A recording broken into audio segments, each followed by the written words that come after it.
Mes amis qui nous regardez avec le spectacle de la foi, c'est une grande joie de commencer cette émission ce jour d'aujourd'hui en sachant que Dieu, il honore tout ce qu'il a promis à l'être humain.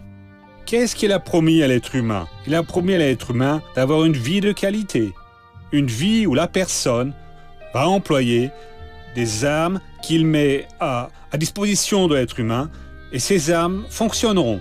Vous demandez, quelles sont ces armes? Est-ce que c'est un pistolet, une arme à feu? Non. Les armes sont des paroles d'autorité que Dieu a données à l'homme et à la femme pour qu'ils utilisent l'autorité que Dieu a promis pour eux au nom de Jésus et voient le pouvoir de Dieu fonctionner. Dans l'émission d'aujourd'hui, nous aurons une parole de foi, une parole qui va vous remettre sur pied. Elle va aider votre vie à obtenir un sens et vous pouvez vous préparer pour des choses grandioses que Dieu est venu faire dans la vie de personnes. C'est pour cela que vous verrez le témoignage de la vie de cette personne, ce que Dieu a fait pour elle. Juste après, vous aurez l'opportunité d'entrer en prière, unis avec Herrera Suarez. Et j'ai l'entière certitude que de la même manière que ces personnes que vous verrez dans les prochaines minutes, qui ont été touchées, votre vie aussi sera touchée. Parce que Dieu ne fait pas d'acception de personne. Ce qu'il fait, c'est répondre conformément à la foi que la personne démontre face à la parole de Dieu. Et donc, préparez-vous car maintenant va débuter le spectacle de la foi dans votre foyer. Et à la fin, nous revenons pour vous en dire plus à nos amis, au nom du Seigneur Jésus-Christ. Nous allons applaudir le Seigneur Jésus. Voyez mes amis, Dieu a été vraiment très bon avec nous tous ces derniers jours, non seulement en nous donnant le salut qui est la plus grande bénédiction que nous avons déjà obtenue, et celui qui n'est pas encore sauvé ne sait pas ce que c'est de pouvoir marcher avec Dieu, d'avoir la liberté avec Dieu, mais lui, chaque jour qui passe, a ouvert nos yeux, nous donnant la compréhension de ce que nous devons faire, et nous avons réussi non seulement à bien vivre, mais à faire que beaucoup de personnes vivent bien aussi. Si vous avez un quelconque problème, écoutez la parole de Dieu. La Bible dit clairement, la foi dont vous avez besoin, elle vient par l'écoute, en écoutant la parole de Dieu. Vous avez déjà la foi, Dieu a déjà donné à chacun de nous une certaine mesure de foi. Comme je l'ai déjà dit ici dans des émissions antérieures, cette mesure de foi, elle est beaucoup plus grande que votre nécessité. Cela, je le dis en basant mes paroles sur le calice qui déborde. Dieu ne donne jamais la chose à la limite, il fait toujours abonder. Vous prenez un fruit, nous allons dire une papaye, un seul fruit, si vous ouvrez et plantez toutes ces graines, chacune d'elles va donner un pied de papaye, qui 1 an plus tard est chargé de petites papayes, où chacune donne des graines que vous plantez. Dans quelques temps, il va manquer de terrain dans le monde pour que vous plantiez un pied de papaye. Allez planter une orange, avec Dieu tout est abondant. Il donne du surplus, il en suffit d'une, et la foi c'est la même chose. Au moment où vous faites attention à la parole du Seigneur, la foi vient, elle surgit, elle reste à votre disposition, et avec cette foi, alors vous prenez possession de la bénédiction. Allons maintenant au premier livre des Corinthiens, où nous allons faire l'étude, parce que nous sommes en train de faire une étude vraiment très belle ici. Lors du culte précédent, j'ai parlé sur des versets 1 et 2. Je vais continuer. C'est important. Je vous avais déclaré la chose suivante. Nous sommes autorisés, convoqués, ordonnés par le Seigneur Jésus à aller et à être les témoins de Dieu. Mais vous recevrez de la puissance quand l'Esprit Saint viendra sur vous et vous serez les témoins à Jérusalem, dans toute la Judée et en Samarie et jusqu'aux extrémités de la terre, dans tous les endroits. À présent, nous pouvons voir ici que si la personne qui peut être un homme d'affaires, un professionnel libéral, un employé, un retraité, cette personne doit aller aux autres avec sagesse, rien de cette méthode traditionnelle d'arriver et d'insulter la personne, de se fâcher avec elle, se disputer avec elle, être une personne normale, mais ayant l'opportunité, plantez la semence, et quand vous plantez, plantez avec autorité, parce que la parole de Dieu, derrière elle, il y a tout le pouvoir de Dieu, et elle accomplit, ou est accompli, tout ce qu'elle promet par notre Dieu. Pour ma part, mes frères, lorsque je suis venu chez vous, Ce n'est pas avec une supériorité de langage ou de sagesse que je suis venu vous annoncer le mystère de Dieu. Avec grandeur, avec excellence de parole, nous n'avons pas besoin de raffiner la chose, de parler ainsi de manière difficile, mais c'est traduire pour la personne tout ce que nous apprenons. Nous avons eu lors du culte précédent une dame nous donnant son témoignage. Toute sa famille s'est convertie. La fille qui était avocate était en dépression, ne prenant plus soin d'elle, une vie complètement déroutée. Et son employé à elle a dit « Madame, vous avez besoin de Jésus. Vous avez besoin d'aller à l'église de la grâce. » Elle a mis le spectacle de la foi pour qu'elle regarde. Elle est venue et Jésus l'a libérée. Alors elle a amené sa mère. Il y avait une autre sœur aux États-Unis qui a fait du droit là-bas, mais elle ne pouvait pas être avocate parce qu'elle ne réussissait pas l'examen. La mère a alors obéi au dessein de Dieu. La jeune est passée. Elle est en train de travailler dans un cabinet d'avocats de là-bas, faisant ainsi le dessein de Dieu. Cette employée a fait ce qu'elle devait faire. Elle a dit « Madame, vous avez besoin de connaître le Jésus de la Bible. Allons donc à l'église de la grâce, assister le spectacle de la foi. » Et Dieu l'a retirée de cette dépression. Et donc nous devons aller avec les personnes, non pour pouvoir discuter de religion et dire du mal de celle-ci, car nous ne savons rien de religion, ni ne voulons savoir. Et il a dit ainsi, Paul a dit ici, « Car j'ai jugé bon, nous n'allons parler de rien, si ce n'est de ne rien savoir parmi vous, que Jésus-Christ crucifié. » C'est ici que j'ai arrêté parce que c'est ici qu'est la clé du succès. Vous devez cesser de dépendre de la foi des autres. Jésus est mort pour vous. Lors de sa crucifixion, tous vos maux, vos péchés, vos injustices, maladies, infirmités ont été placés sur lui. Il a souffert cela. Au moment où vous comprenez cela vous-même, vous vous relevez, réprimandant l'ennemi, et vous obtenez votre libération. Ça, on l'a déjà vu. Maintenant, un nouveau passage. Il a dit, moi-même, j'étais chez vous dans un état de faiblesse, de crainte et de grand tremblement. Cette phrase ici, de crainte et de grand tremblement, Paul l'a employée plusieurs fois. Ça veut dire par respect pour le Seigneur Dieu. Non pas la faiblesse humaine, mais la force de Dieu. Nous devons toujours regarder la personne, même qu'elle a chuté bien bas, comme une personne égale à nous. Et nous allons respecter le Seigneur Dieu. Travailler avec la personne par la foi, ne pas essayer d'acheter la personne ou de tromper la personne avec de fausses promesses. Nous devons être des serviteurs de Dieu et dire tout ce que Dieu dépose dans notre cœur. Puis Paul a dit au verset numéro 4, « Ma parole et ma proclamation n'avaient rien de discours persuasif de la sagesse, c'était une démonstration d'esprit majuscule parce que c'est le Saint-Esprit de puissance. » Et donc, c'est notre parole et le prêche. Deux choses distinctes. Ce que nous déclarons ne doit pas constituer le pouvoir de persuader quelqu'un, d'amener quelqu'un à croire, à faire quelque chose par notre capacité. Celui qui doit persuader, c'est Dieu. Et parfois Dieu persuade la personne, il sait parler avec une parole que nous ne pensons même pas qu'elle était importante. Un geste, un sourire. Et donc nous devons être dans la main de Dieu, voire même avec une offense.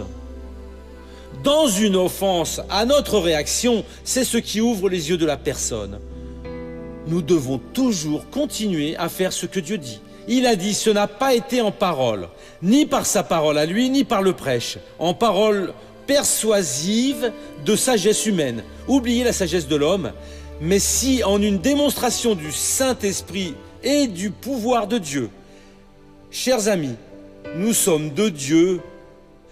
Nous avons la procuration signée par Jésus, où en son nom à lui, nous pouvons ordonner à tout démon de partir et il s'en va. La personne a des problèmes. Nous donnons la parole et la personne dit « Je crois, priez pour moi, allons à l'église. Non, je vais prier maintenant. » Et Dieu va lui répondre. Vous avez besoin de développer votre ministère.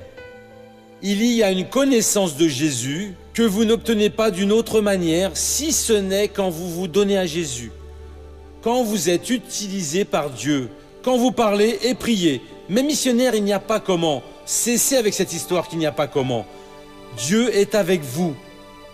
C'est très clair, il emploie d'autres personnes, il va vous utiliser, respectez. Mais au moment où votre heure arrive, soyez fort, empathique, déterminé. Dieu m'a donné cette parole, je lui ai donné. Et cette parole va maintenant le libérer. À cet instant-là, vous pouvez faire la prière pour plus difficile que soit la situation et Dieu va et accomplit la parole. Ce n'est pas nous qui guérissons un cancer ou une douleur, mais il semble que nous croyons que nous le sommes. Parce que si la personne dit « je ressens un fort mal à la tête » et le démon de la douleur à la tête sort, s'il vient un cancer, à l'instant nous tremblons déjà. Est-ce que je vais réussir? J'y vais au nom de Jésus. C'est une paralysie, une cécité, ça veut dire Dieu nous utilisant, la démonstration du Saint-Esprit, le Saint-Esprit nous a utilisés, la parole a touché, nous sentons qu'il a parlé à notre cœur, j'ai la capacité de faire cette œuvre maintenant. Mais espérez de Dieu, ne vous pressez pas, non. Il est venu le moment, on va prier.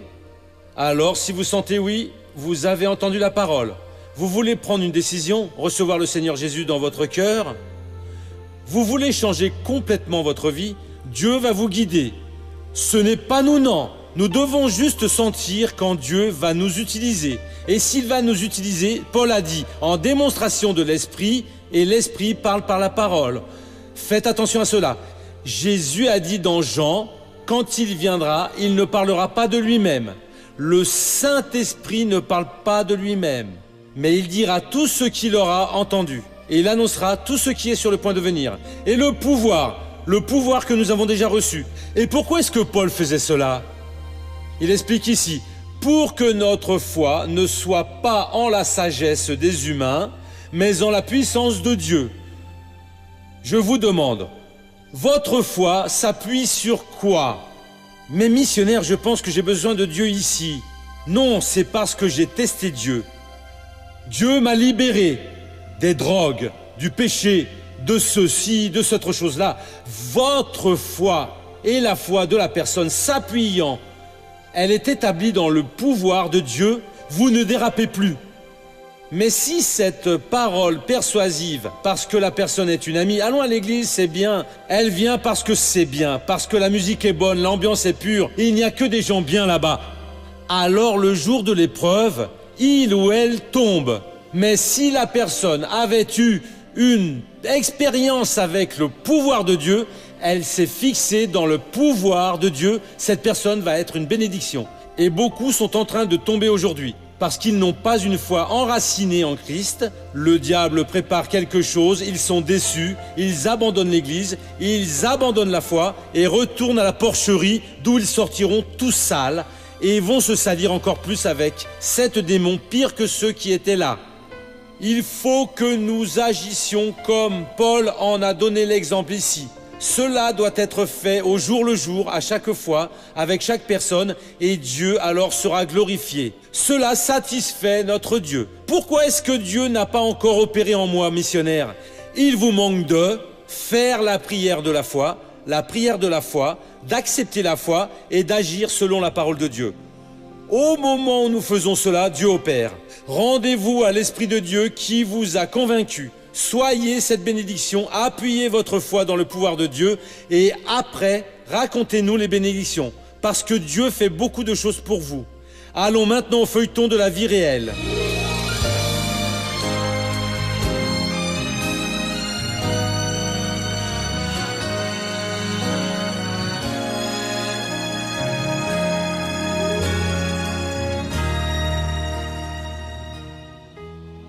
J'étais en dehors du marché du travail depuis 10 ans, vous voyez, j'étais secrétaire.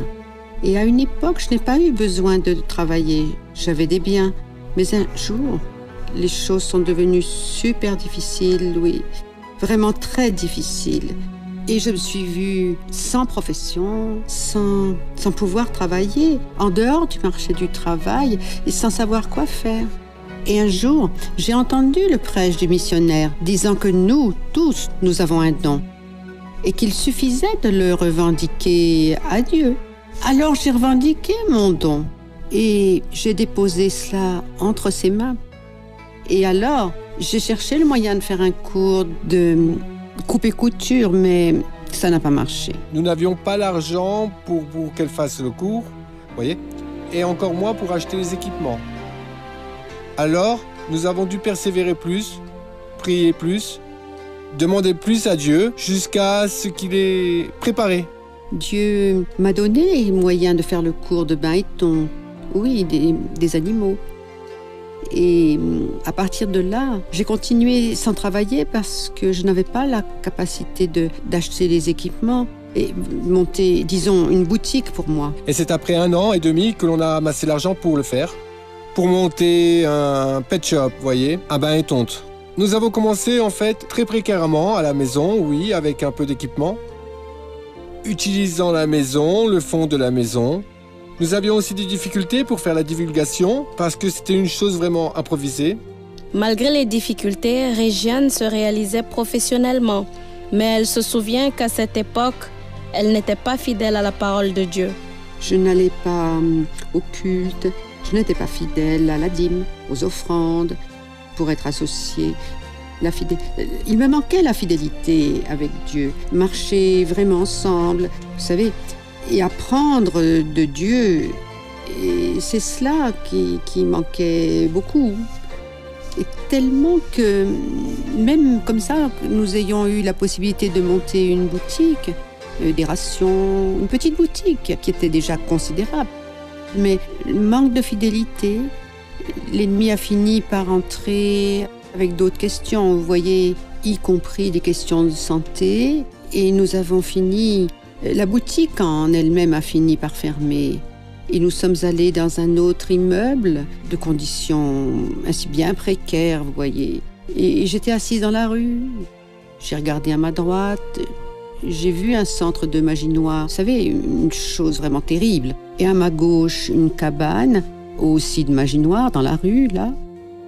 Et en face, moi, parois noires, peinte de noir, vraiment. Et c'est ce jour-là que j'ai fait cette demande, pareil à Anne. Vous savez, demandant vraiment du fond du cœur. Dieu, sors-moi de là parce qu'ici, personne ne va m'aider à en sortir. Je n'ai pas comment sortir de là, je n'ai pas d'argent. Je ne suis pas en condition. C'est difficile. Seul le Seigneur peut me tirer de là. Et alors j'ai commencé. Et j'ai dit, alors je vais être fidèle à Dieu, je vais m'en remettre à Dieu. Et Dieu va me sortir de là. Une de nos clientes, voyez, sans motif, je lui ai demandé, elle avait un salon de coiffure, et pour des raisons que je ne connais pas, elle a fini par fermer son salon de coiffure. Et je lui ai demandé si elle ne pourrait pas me le louer. Quand nous sommes arrivés là, pour voir l'immeuble, oui, pour voir si tout était d'accord, il y avait sur la porte de verre qui était fermée, et donc il était écrit « Jésus t'aime et le Seigneur est mon pasteur ». Et alors, c'est ça qui a été le signal. Alors cela, d'un seul coup, a rempli notre cœur de joie. Et donc, j'ai senti que là était le lieu pour que l'on puisse gagner notre pain, travailler avec de la joie et honorer le nom du Seigneur. C'est comme si Dieu m'avait dit « Ma fille, la fidélité, c'est tout. Sois fidèle parce que je suis fidèle. Je veille sur vos rêves parce que Dieu, il a réalisé mon rêve. » Régiane, vous avez prié Dieu et vous a donné le rêve de la façon que vous vouliez. Et en plus de ce rêve, il vous a permis de découvrir un don. Comment est-ce que c'est de vivre en accord avec la parole de Dieu? Vivre en accord avec la parole de Dieu, c'est tout simplement merveilleux. Nous pouvons tout en celui qui nous fortifie. Aujourd'hui, grâce à Dieu, vous voyez, nous avons près de 3000 clients répertoriés. Oui. Et Dieu nous a beaucoup honorés. Je suis fidèle à Dieu parce que sans lui, je ne suis rien. Gloire à Dieu. Dites, Régiane, Oui, Seigneur. ce que j'ai entendu là, que madame, vous avez été fidèle après avoir beaucoup souffert, oui? Oui, oh, c'est certain. Je suis passée par beaucoup de difficultés. Beaucoup. C'est cela que beaucoup de gens, aujourd'hui, parce que les choses vont très bien, elles n'ouvrent pas les yeux. Elles font les choses de Dieu de n'importe quelle manière. Ne faites pas ça. La Bible est claire, et vous servirez le Seigneur votre Dieu. Pensez à un serviteur au service du Seigneur. à un esclave servant son maître. Il est clair que Dieu ne nous traite pas de cette manière. Il a dit « Je ne vous appelle déjà plus de serviteurs et si d'amis ». Mais nous devons le servir fidèlement, comme si nous étions des esclaves devant leur maître, et ne pas faire ce qui nous passe par la tête. Non, j'achète ici, je vends cela, je fais cette autre chose. Après, ils font comme des ânes. Dieu, je ne comprends vraiment pas. Dieu va dire « Je ne comprends pas comment vous êtes stupide à ce point ». Il suffit d'être pratiquant de la parole. Cherchez d'abord le règne de Dieu et sa justice, et en tout placez Dieu en premier. Au moment où cette femme a décidé de demander pour sortir de cet endroit, car la femme était en train de s'enfoncer, Dieu a donné et la fidélité est venue. Alors Dieu a agi et je suis sortie de cet endroit qui réellement était vraiment moche. Oh oui, horrible. Et nous sommes allés dans un endroit meilleur et alors tout a progressé. Les problèmes sont les choses du passé aujourd'hui. Grâce à Dieu. Oh, grâce Nous pouvons à le Dieu. voir par la déclaration de la dame. Oui. Et votre époux, qu'est-ce qu'il dit de tout cela? Voyez, missionnaire, je dis la chose suivante. Dieu, sans moi, il continue à être Dieu. Sauf que moi, sans Dieu, je ne suis rien, je suis personne. Et donc, la chose qui a été la plus marquante, merveilleuse dans ma vie, c'est d'avoir connu la parole. Je reste vraiment très ému parce que c'est de l'argent, c'est important, oui, les choses matérielles sont importantes, mais rien ne se compare avec le sentiment que je ressens en présence de Dieu. C'est cela qui est très important pour moi. Comme c'est beau, applaudissez Jésus.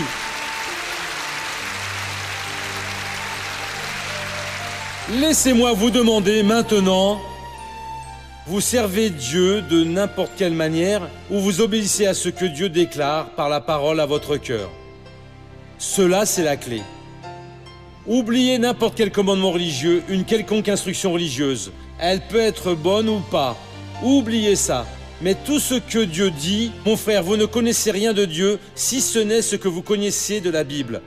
Vous n'avez rien de Dieu si ce n'est que la Bible vous donne. Vous ne servez pas Dieu si vous ne suivez pas la parole de Dieu.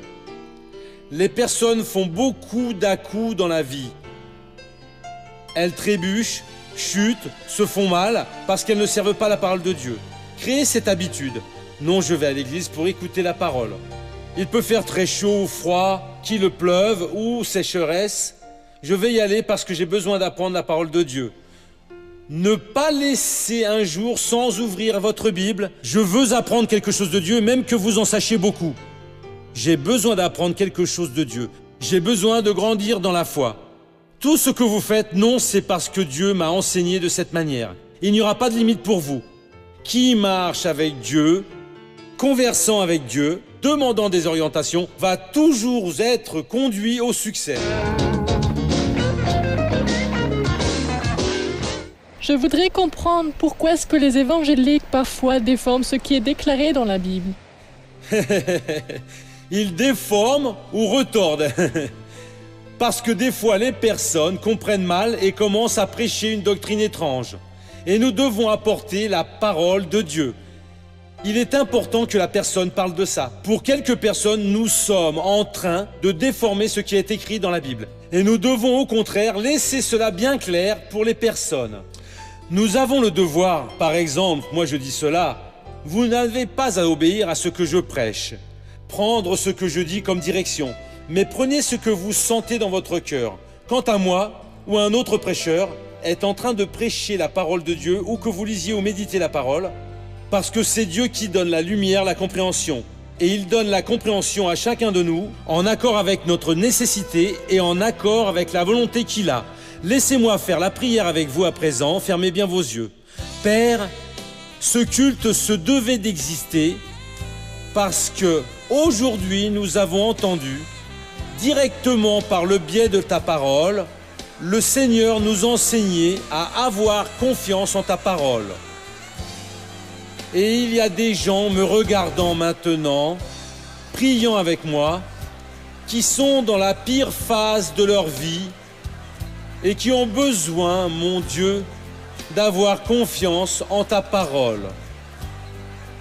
Oh mon Dieu, c'est la sortie pour la douleur, la sortie pour la dépression, la sortie pour la faillite, la sortie pour un mariage détruit, la sortie pour une mauvaise aventure où cette personne s'est fourrée, la sortie, mon Dieu, d'un quelconque engagement avec le malin qui est en train de faire souffrir cette personne, et elle est en prière à présent.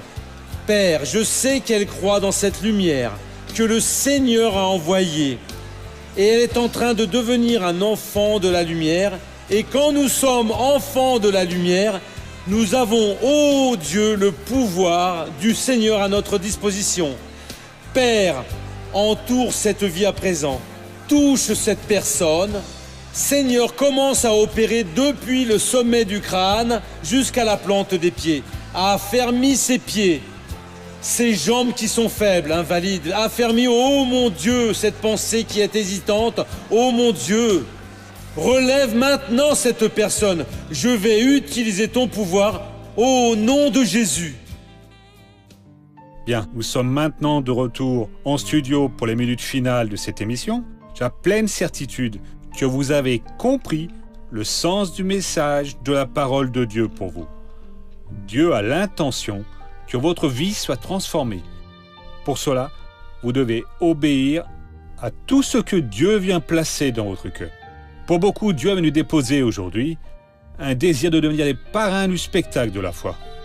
C'est un groupe de personnes qui, tous les mois, collaborent pour que cette émission se maintienne à l'écran. Je demande, vous avez été appelé pour devenir un de nos parrains? Voyez, David Suarez, je ressens au fond de mon cœur un désir de maintenir cette émission à l'écran. Mais moi, encore aujourd'hui, je n'en ai pas les moyens. Voyez, ne ciblez pas vos possibilités financières. Regardez donc vers ce désir, vers ce grand dessein que Dieu a déposé dans votre cœur.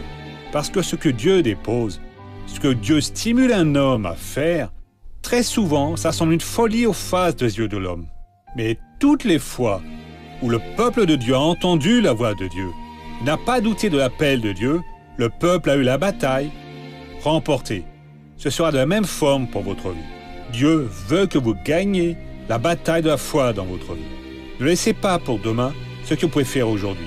Appelez maintenant ce numéro qui apparaît sur votre téléviseur et parlez avec une des personnes qui travaillent avec nous de ce que Dieu est venu déposer dans votre cœur. Vous recevrez toutes les instructions dont vous avez besoin pour pouvoir accomplir ce mandat de devenir un parrain du spectacle de la foi. Si par aventure vous n'êtes pas appelé, s'il vous plaît, ce message n'est pas pour vous. Le message est pour cette personne qui sent que Dieu est venu la placer comme un soldat dans cette œuvre pour vaincre cette bataille unie avec nous au nom du Christ. Vous êtes d'accord? Bon, on a terminé cette émission-ci. Que le Seigneur Dieu vous bénisse tous et à bientôt.